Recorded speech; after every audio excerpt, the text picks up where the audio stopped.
For my applying the tools presentation, since I am in the classroom, I decided to do a math unit and lessons on expressions and equations.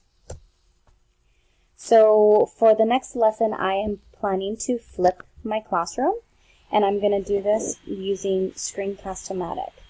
Now I'm going to use that to take a video of my notes in my composition book, as well as provide practice problems for the students to work on and view at home.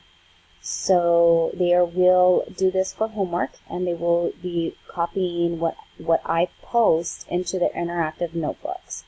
The next day in class, I will continue the lesson by answering any questions students may have, or any misconceptions that they had about the topic that we were working on, and provide additional practice problems, as well as check for understanding while the students are independently doing their homework and their workbook.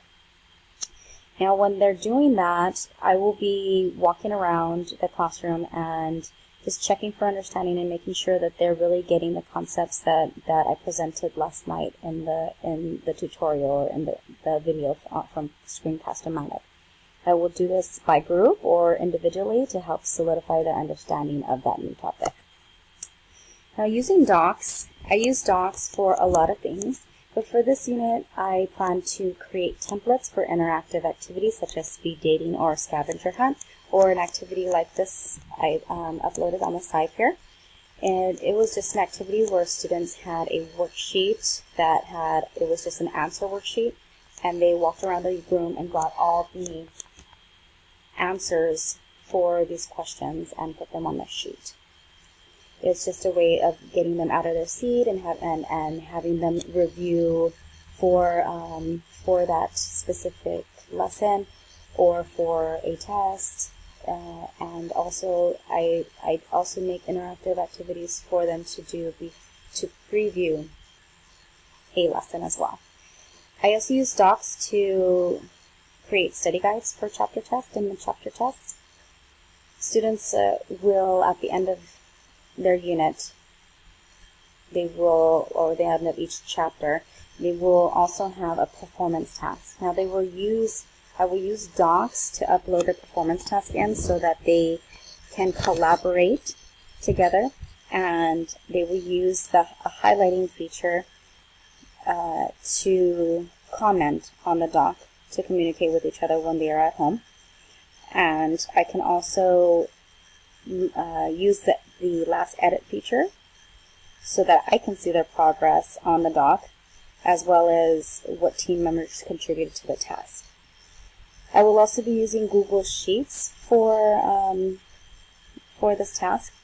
I will be creating a rubric with the Google Sheets and attach it with an extension called Doctopus and Rubric to the Google Doc, so that the students, it's easy for me to grade the doc, as well as it's easy for the students to see the rubric at the bottom of the doc, so that they can see right away what they got on their performance task.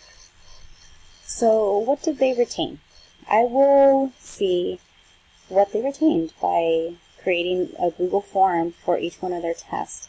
Google Forms is awesome because it's user-friendly and it saves all the forms to your Google Drive, and they're easily accessible. So I will be creating again for their mid-chapter test and their chapter test a Google Forms quiz for them to take. They enjoy it. Kids like to be online, so they really do like taking their math test online. Google Forms provides instant feedback to teachers and the student if you highlight that in the forms, and it also imports that data into a Google Sheet to analyze. Now it has a spreadsheet, but it also gives you it in different data table graphs and stuff. It has a bar graph as well as a pie graph, so that you can see the data that way. So it's a cool visual for you to see that data. What I hope they take away from this is that I hope that I create an environment where the students feel comfortable to ask me questions. Now, in my classroom now, I have, particular students that ask questions all the time, and then I have those ones that never ask questions. So the time that I've had after we take notes and after I do my direct instruction is very minimal. So I'm hoping that flipping my classroom and being able to be in there with the kids when they're doing the homework and just helping them and talking to them and talking them through all these new concepts, that I'll get those, I'll get all of them, comfortable enough to ask questions, not just the ones that always ask questions. Another thing that I hope for is that I provide a more personalized instruction for those struggling students.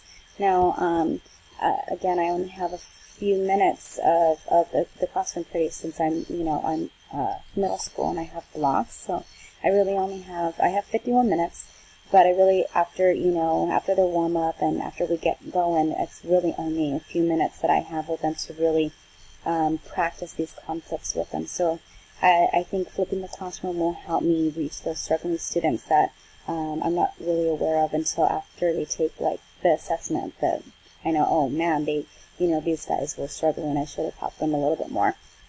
And the last thing is that I hope that flipping the classroom and being able to be there with them to do their homework is really going to help these students retain these mathematical concepts. So that's the biggest thing for me. And here are my last words. I hope you enjoyed my video.